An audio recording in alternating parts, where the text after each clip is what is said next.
O bueno, o si no, dejamos acá hoy como última clase y retomamos ya en febrero. ¿Ah? Bueno, Bueno, ni hemos hecho fiesta de despedida, nada. Bueno, hemos visto esto de estado gaseoso. ¿Están viendo este power? sí, profe. Bueno, fíjense ustedes que acá habíamos visto lo que era la atmósfera, sí, que la atmósfera, que es la atmósfera, digamos, la capa de gas que rodea la Tierra. Esa capa de gas genera una presión sobre la superficie de la Tierra. No se olviden que presión es fuerza sobre unidad de área. En realidad, las unidades de medida, fíjense, es una atmósfera que corresponde a 760 milímetros de mercurio. Este valor, ¿sí?, corresponde a 45 grados de latitud sobre el nivel del mar. Por eso hablaba, ¿se acuerdan del ejemplo de ayer? Si estaban ustedes, que yo decía de Mar del Plata, ¿sí? Sí, profe. ¿Sí? Entonces en Mar del Plata la presión era esta. Si veníamos a Tucumán, la presión era menor. Si vamos a Tafí del Valle, la presión era mucho menor. Entonces también había una relación entre como fuerza sobre unidad de superficie es Newton sobre metros cuadrados, eso es pascales. La relación que hay entre una atmósfera y los pascales es 101.3 kilopascales. ¿Está? Entonces acá, fíjense acá, nosotros en realidad estamos soportando toda la masa esa gaseosa que está sobre la superficie de la Tierra. Entonces nosotros sentimos el peso ese. ¿Estamos ahí? Bueno, nosotros estamos sumergidos en un fluido. Es como que supongamos los peces, si ellos, uno lo ve así, si van más al fondo, la presión, ¿cómo va? Va a ser mucho mayor. Va aumentando, ¿sí? Acá, a medida, digamos que al revés, a medida que vamos subiendo, va disminuyendo la presión, porque es como que nosotros estamos en el fondo, ¿sí? Hemos aprendido a volar, ¿está? Como los peces, digamos, nadan en ese fluido, que es el agua, nosotros no nadamos en el fluido este que tenemos acá, que es el aire. ¿Ah? Y después habíamos visto nosotros una serie de características que tenían los gases, que eran fácilmente compresibles, se expanden indefinidamente, no tiene forma ni volumen definido. ¿Ah? Y después, la densidad de los gases es muy pequeña, ya que la distancia entre las moléculas es muy grande. ¿Sí? Los gases son solubles y forman sistemas homogéneos, es decir, que no son inmisibles entre sí. ¿Mm? O sea, por eso, por ejemplo, el aire, si vos lo considerás como una mezcla de nitrógeno y oxígeno, ¿qué porcentaje había de nitrógeno? ¿Hola? ¿Qué porcentaje era del aire? A ver.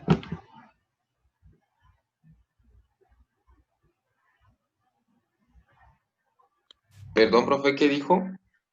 Claro, yo tengo el aire, ¿sí? El aire Sí. que nosotros respiramos, ¿sí? ¿Qué porcentaje tiene de cada uno de los componentes? ¿Quiénes son los componentes del aire? El oxígeno, el nitrógeno y el carbono. No, el carbono no. No, el dióxido de carbono. El dióxido de carbono, pero en muy pequeña cantidad. Claro, ¿Cuál es el que está en mayor cantidad? el nitrógeno. ¿Al cuánto? ¿Cuánto? Eh, ¿Cuánto de no, nitrógeno? Un 78, un 78% de nitrógeno y un 21% de oxígeno y un 1% de los otros gases, claro. que se puede ser hidrógeno, gases raros, puede ser un poco de vapor de agua, helio. ¿Estamos ahí? Sí, ¿Ah? sí, profe. Bueno, fíjense acá, en los gases reales ambos factores son importantes y su magnitud depende de su naturaleza, temperatura y presión, ¿sí? Entonces tenemos esos tres parámetros, volumen, presión y temperatura, que son variables, que eso van a definir, y habíamos definido una ecuación, ¿se acuerdan? ¿O no? Sí. Habíamos definido una ecuación, que era esta ecuación,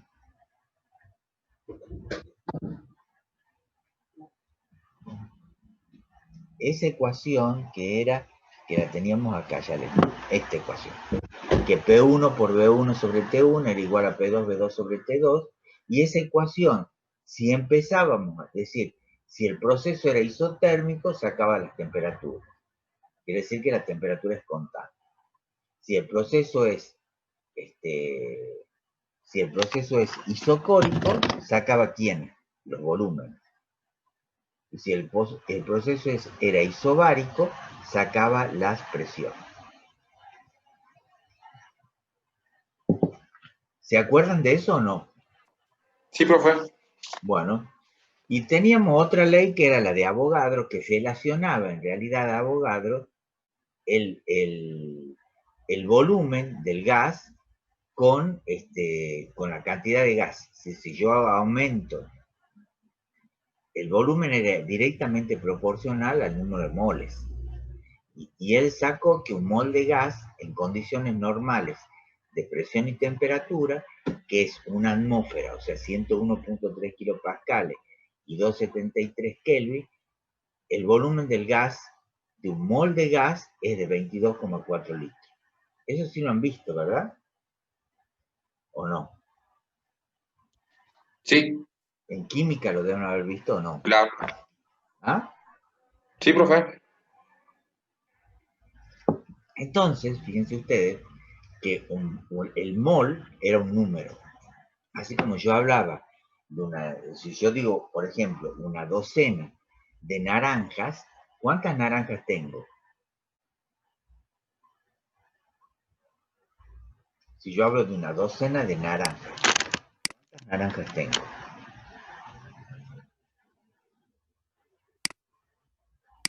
¿No saben cuántas? Si yo voy a comprar una 12 y 12, tengo 12 naranjas. Si yo tengo un mol de moléculas de oxígeno, ¿cuántas moléculas de oxígeno tengo? Por día era 23 moléculas, ¿está? Entonces, el mol, a mí, eso lo tiene que tener en la cabeza. Un mol me está representando un número que me está diciendo cuánto tengo de lo que me estoy refiriendo. Si yo digo un mol de naranja, ¿cuántas naranjas voy a tener? Esas 6,023 por día 23 naranjas. ¿Estamos ahí? ¿Está claro? Entonces el mol es un número. Sí. Entonces de ahí relacionábamos, ¿sí?, la ley de Boyle, la ley de Charle y la ley de Avogadro, ¿sí? Y de ahí salía una ecuación, B igual a R, NT sobre P, ¿sí? Porque B aumenta con el número de moles, B aumenta con la temperatura y B disminuye con la presión, por eso es inversamente proporcional a la presión. ¿Sí? Entonces, para igualar esto, yo pongo una constante. Esa constante se llama constante de los gases. Entonces, de acá sale esta ecuación P por B igual a N de T. ¿Estamos ahí? Esa ecuación que me permite a mí calcular, ¿sí?, por ejemplo, el valor de la constante universal de los gases para un mol de gas, que habíamos dicho que a la presión de 101.3 kilopascales, volumen de 22,4 litros, que es de un mol, y a la temperatura de 273, el valor de R va a ser 8,314 joule o kilopascales de decímetro cúbico sobre mol Kelvin. ¿Ah?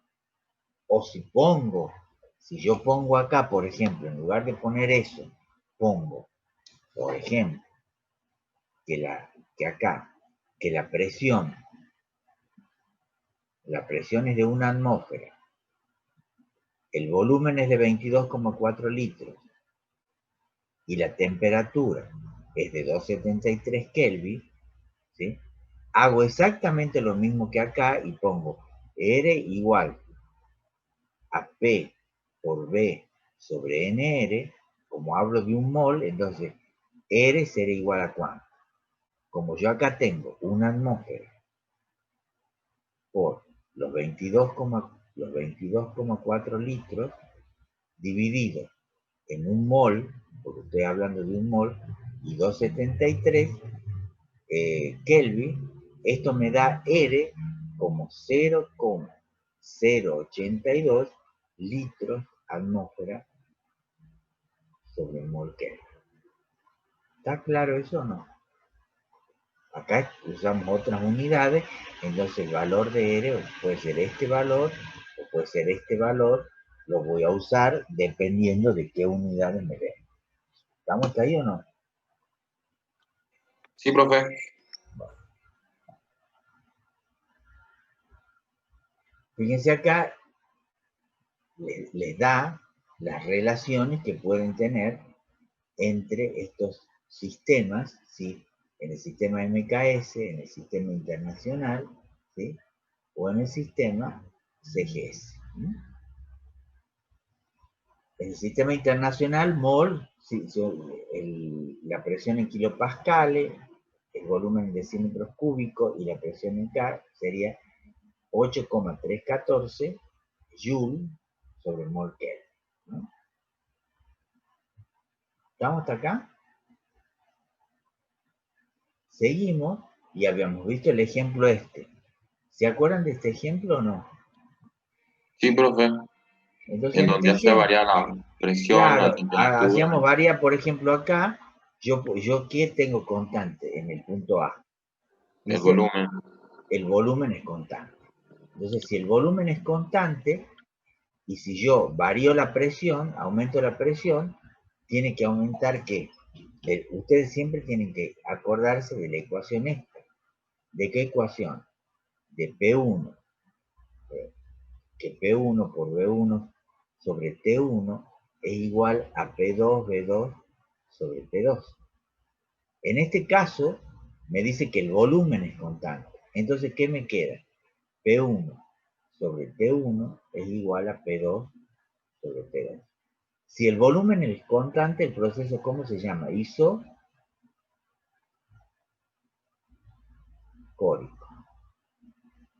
¿Ya?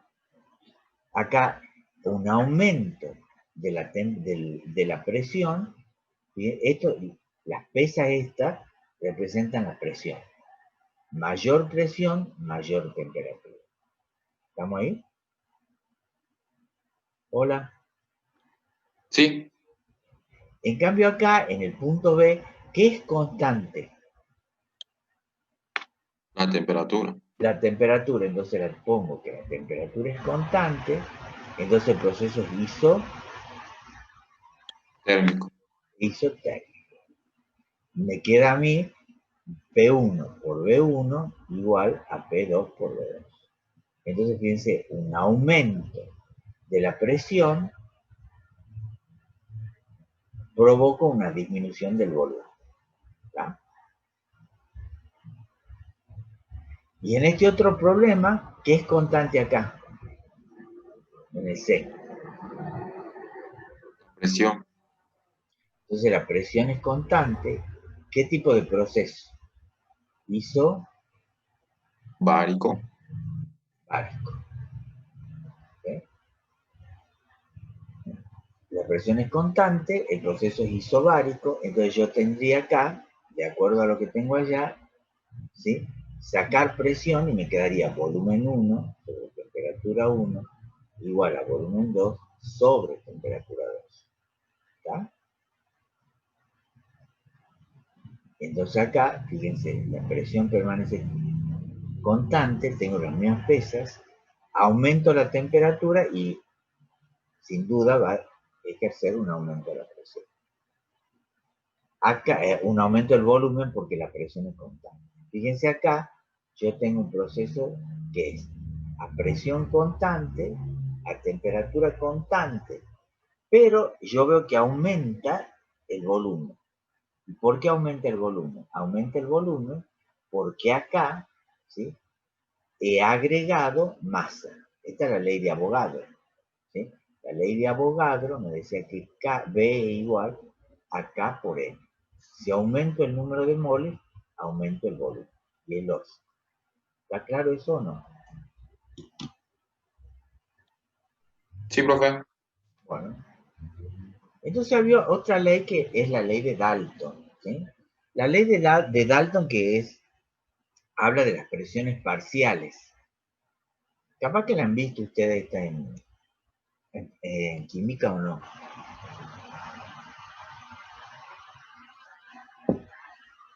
¿No han visto? Bueno, les cuento, no importa. Yo, por ejemplo, acá, fíjense acá tengo yo esto, ¿sí? Esto que tengo acá, que es que este es un recipiente que tiene una sustancia, que es un gas A, que tiene una presión de 0,5 atmósferas. Y acá tengo otro gas, ¿sí? Que me marca acá, que es un gas B, que tiene una presión de 1 atmósfera. ¿Yo qué hago? En un determinado tiempo abro esta válvula acá y bajo este émbolo que tengo acá y paso todo lo de A a B. ¿Sí? Y me fijo en el manómetro y ya no me marca una presión de 1 atmósfera, sino me marca una presión de 1,5 atmósferas. ¿Está? Entonces, por eso dice la ley de Dalton, que dice que la presión parcial de un gas es igual a o sea, que la presión total de un gas es igual a la suma de las presiones parciales. ¿Y qué es la presión parcial? Es la presión que tendría el gas si estuviese solo en ese recipiente. ¿Se entiende ahí o no? Hola. Sí, profe. Entonces, por ejemplo, acá entra a jugar otra cosa. Esto está mal acá. Esto no es. Entra a jugar otra cosa que se llama ¿qué? La fracción molar. ¿No sé si se acuerdan? ¿Han visto lo que es fracción molar? No me acuerdo. Bueno, les cuento cómo es. Acá la fracción molar X, ¿sí? XA, por ejemplo, es igual a los números de moles de A sobre el número de moles totales. En este caso, ¿cuántos moles de A tengo? 0,30. ¿Cuánto es la fracción molar acá? ¿Dividido en cuánto? En 0,90. Hago el cociente eso y me da 0,33. Sin dimensión, por eso acá me he equivocado yo y he puesto moles.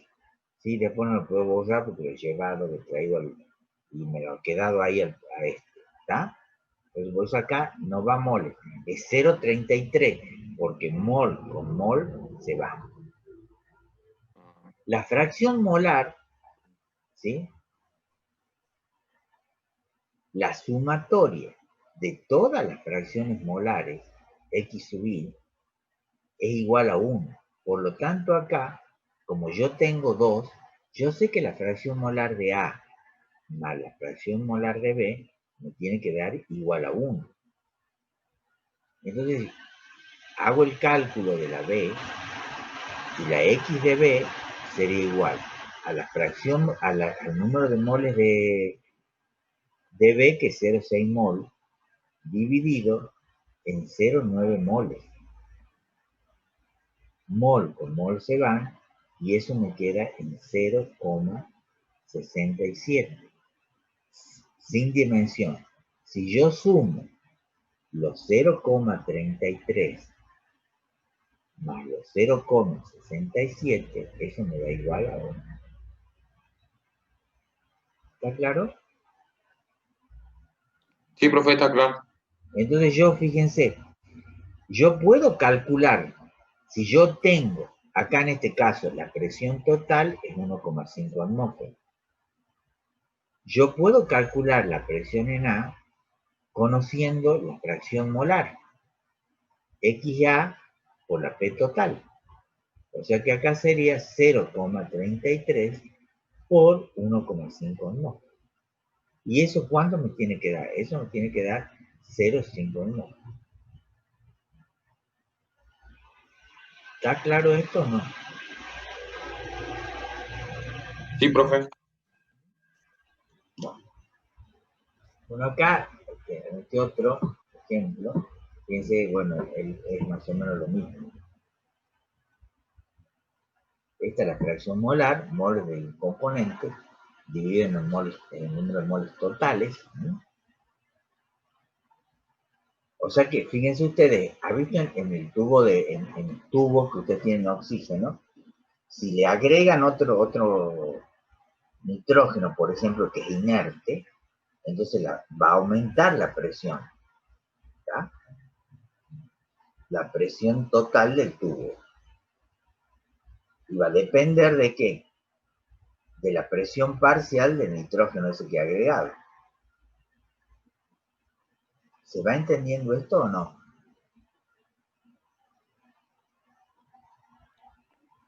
Claro, Esto no es es como el ejemplo anterior que ustedes disminuyen la exactamente presión. igual. Exacto, ¿ves? Acá yo pongo P1, X1 por P total. ¿Ah? Claro, ¿Sí? El X1 es la fracción molar. La fracción molar siempre es un número menor que 1. Y la suma de todas las fracciones molares, de todos los componentes que hay en un sistema o en una mezcla, va a ser siempre igual a 1. ¿Tá? Fíjense acá, bueno, esto de la cinética de los gases no importa. ¿No? Esto no es para... Y esta es una ecuación de Van der Waals, ¿sí? Esta es una ecuación de un gas real. En realidad un gas real es aquel gas que es en realidad el comportamiento que van a tener los gases en la naturaleza. Pero eso ocurre, digamos, en determinadas condiciones. Normalmente nosotros podemos utilizar esta ecuación, P por V igual a nRT. Esta ecuación que yo tengo acá sale de esta ecuación general. Estas son correcciones de volumen, correcciones de... En realidad todo esto, ¿sí? Bueno, ¿cómo se licúa un gas? ¿Sí? Se va a licuar un gas bajando la presión. No sé si ustedes han levantado alguna vez una garrafa de gas. ¿Nunca? sí, profe. Y ha visto que es Yo como sí. que tiene agua adentro. Sí, claro, es Está como, llena. ¿Por qué? Porque en realidad, igual que por ejemplo el gas que nosotros tenemos en el encendedor. claro, ¿Por qué está líquido? Porque está comprimido. porque- claro, sí, Cuando vos lo comprimís, pasa del estado gaseoso al estado líquido. Lo abrís, se expande. Ya está en el estado gaseoso. Porque entra a un ambiente donde la presión es mucho menor. ¿Está claro eso? ¿Sí? sí, Bueno, y estas son isotermas de cómo se va licuando un gas. ¿Sí? Por eso en realidad ha visto en los lugares donde tienen este,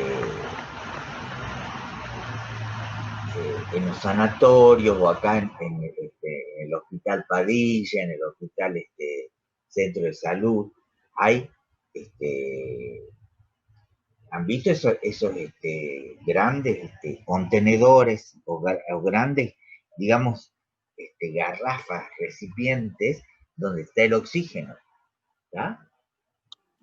Y está el sí, oxígeno ahí a una alta presión, ¿sí? A una alta presión y está frío, ¿sí? Está frío.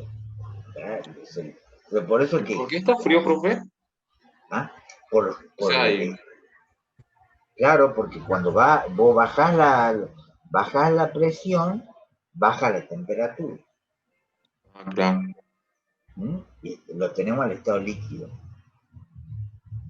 Ah, a ver, nunca, bueno, cuando vos vas, eh, cargar nafta, no nafta, gas, en un auto. ¿Nunca has visto que la válvula que le ponen bueno, te hacen abrir el capó, si es que está dentro del capó, ahí tienen ellos una válvula, el señor que te está cargando, ¿sí? Toda la válvula esa que hay ahí, en la válvula del auto, se ponen muy frías. ¿Nunca han visto eso? Yo no, nunca cargué con gas. ¿Ah? ¿Nunca han visto cargar? O por ejemplo, nunca se le ha... ¿usan desodorante en aerosol? Sí. ¿Ah? Si estuviéramos en presencial, yo le diría, no se nota, ¿no? Digamos.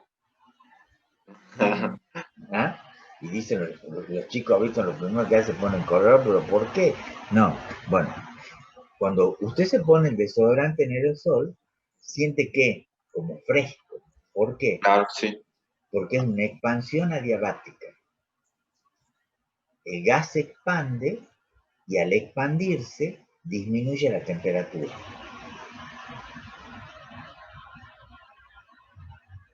¿Por qué? Porque disminuye la temperatura porque el sistema está haciendo un trabajo. Entonces, al hacer el sistema un trabajo, disminuye la temperatura del sistema. Lo mismo que, por ejemplo, pasa ahí en los lugares donde yo tengo esas bombonas o esos recipientes grandes de oxígeno. Entonces, cuando hay una pequeña expansión, o sea, una pérdida, ¿sí? Porque por algún lado sale ese gas, lo que hace es enfriarse. ¿Ya? Claro. ¿Se entiende eso o no? Por eso está Yo sí, frío, no sé lo por eso se pone frío eso. Lo mío que, por ejemplo, a veces nunca se les ha reventado un, un encendedor. A mí no, yo no fumo. Bueno, cuando se revienta el encendedor también se pone ya helado, ¿sí? Porque se ha expandido el gas. Bueno. Y hay una presión que se llama la presión de vapor de líquidos puros. La presión de vapor es la presión que por ejemplo, si yo tengo agua, ¿sí? Arriba del agua, ¿has visto cuando yo tengo agua? ¿Sí? Tengo acá, esto está en el estado líquido, y acá están las moléculas, ¿sí? De agua. Yo la caliento acá, ¿sí? Por ejemplo, la caliento con un mechero, con lo que quiera, con una hornalla, la caliento y hay moléculas de acá, que están en estado líquido, que logran salir del estado líquido, pasan a qué estado? Al estado En gaseoso, gaseoso. ¿sí? Bueno, estas moléculas que están al estado gaseoso van a ejercer una presión que está en contra de la presión atmosférica. Cuando la presión de vapor es igual a la presión atmosférica, la temperatura a la que ocurre eso, ¿sí? Es la temperatura de ebullición. Por eso dice, el punto de ebullición de una sustancia es la temperatura a la cual la presión de vapor del líquido iguala a la presión atmosférica. ¿Estamos ahí o no? Sí. Yo, por ejemplo, acá, fíjense, ven acá, entonces estas moléculas han logrado salir del estado que tenían acá, han logrado tener un poco más de energía para poder pasar al estado gaseoso, ¿sí? Porque ha aumentado, ¿qué? Ha aumentado, en realidad, ha aumentado el número de moléculas porque su energía ha aumentado, porque ha aumentado lo que ha aumentado la temperatura. Entonces estas han ido logrando salir. Entonces eso se llama punto de ebullición Entonces ahí está hirviendo, pues yo puedo calentar agua y yo no veo que hierve. ¿Cuándo hierve? Hierve cuando la presión de vapor iguala a la presión atmosférica. ¿Está claro eso o no? Sí, profe. Entonces fíjense acá. Bueno, esa es la presión de vapor de distintos líquidos a distintas temperaturas. ¿Mm?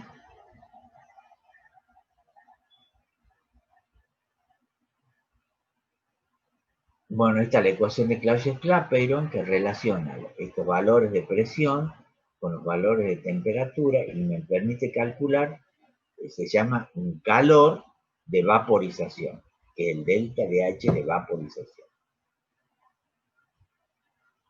¿Qué es la humedad relativa? ¿Has visto cuando dicen la humedad relativa ambiente es del 40%? Claro, es la humedad que tiene el ambiente, que no. O sea, ¿Sí? el agua. La cantidad de agua que está bancándose el aire. ¿Sí? Claro. Entonces, fíjense, cuando mayor es la temperatura, mayor cantidad de agua puede bancarse, hablamos así, puede tener el aire, ¿sí? Y entonces hay una tabla. Pero ¿qué es la humedad relativa?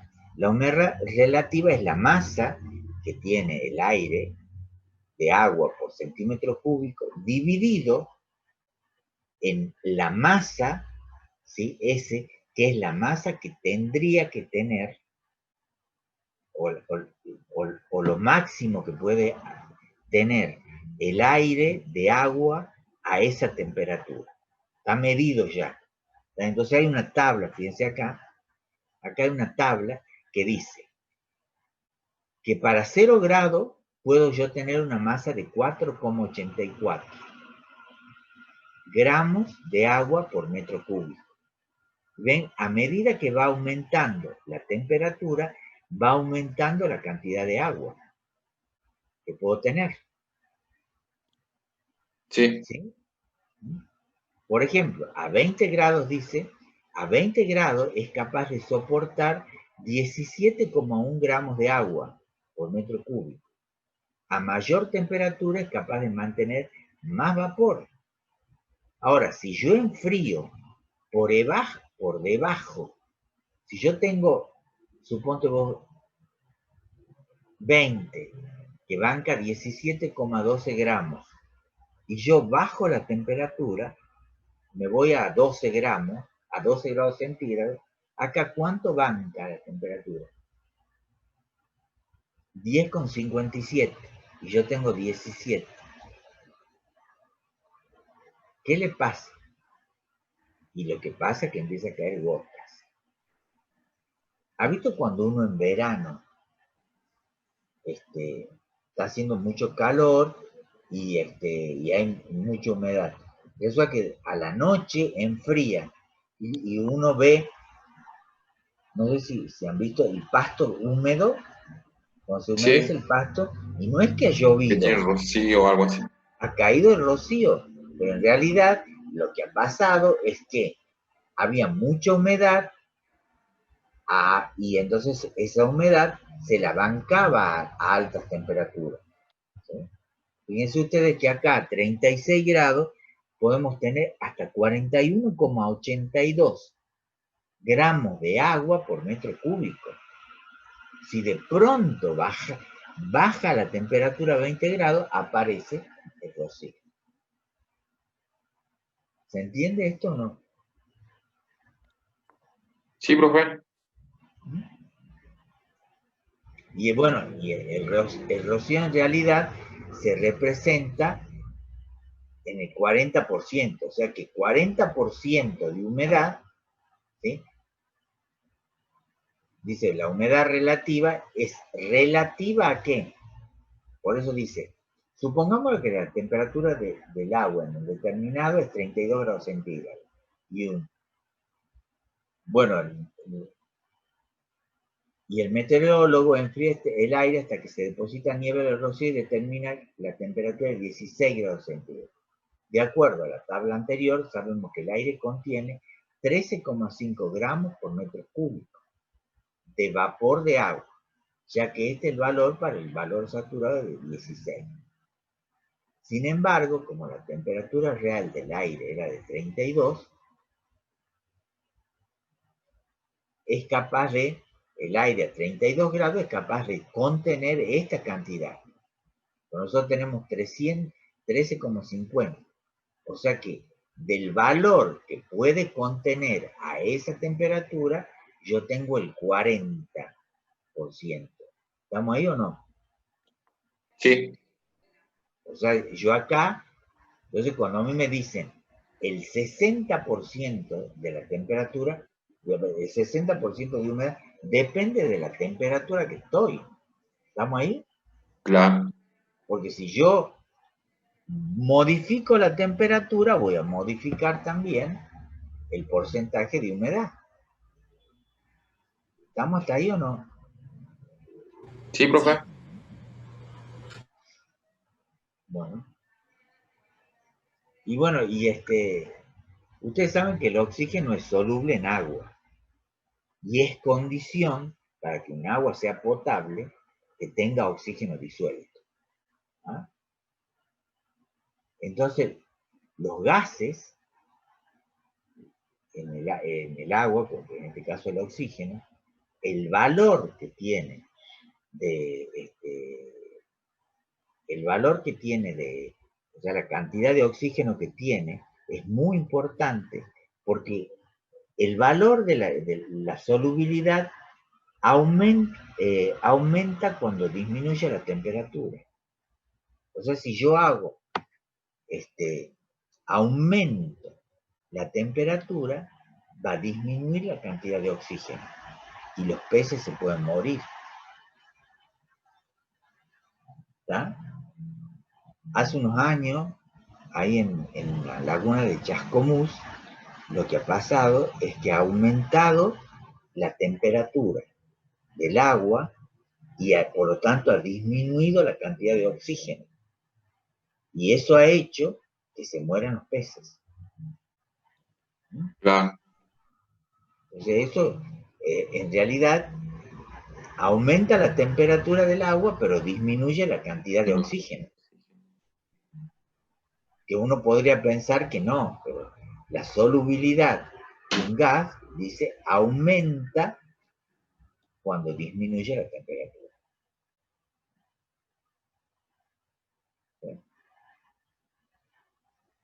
Bueno, ¿estamos hasta acá? Bueno, esto lo que yo le he puesto acá, esto de que dice respiración tisular, respiración química. Esta es la respiración tisular, es la respiración que se origina, ¿sí? Entre el glóbulo y la célula donde lleva el oxígeno, el glóbulo rojo, ¿sí? Yo le Sí, decía, si lleva el glóbulo rojo al dedo gordo del pie, entonces ahí entrega el oxígeno y, y el dedo, la célula del dedo gordo del pie le pone el CO2 y ya vuelve, ¿por dónde? Vuelve por la vena ya, ¿está? claro. Ya vuelve por la vena, pero ya viene. ¿Sí? Bueno chicos, nos vemos. ¿Ah? Ahí terminó.